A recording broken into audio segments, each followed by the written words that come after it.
सब कुछ बीत गईल, अब माफी मांगला अपने आप से।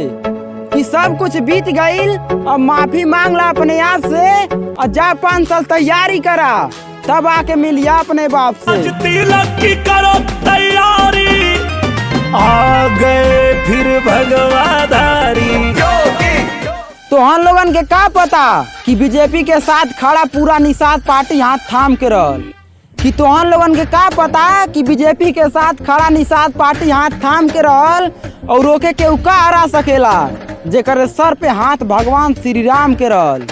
जय श्री राम। सीता नहीं मिलेगी कैसे, एक राम चाहिए।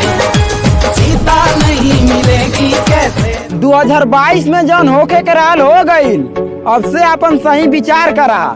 कि 2022 में जौन होके के रहल हो गईल, अब से अपन सही विचार करा। और तोहन लोगन के बस के बात ना बा चुनाव जीतल, जा 2027 के प्रचार करा। 22 में योगी जी, अब फिर से 27 में योगी जी।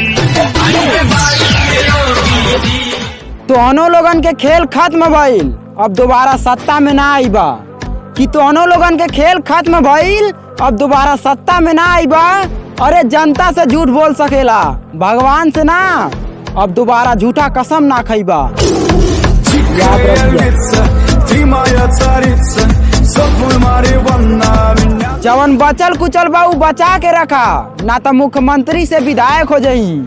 कि जवन बचल कुचल बा उ बचा के रखा, ना तो मुख्यमंत्री से विधायक हो जाई। और 10 मार्च के जब फाइनल हो जाई तो पंचर बनावे के लायक हो जाई। के फिर से योगी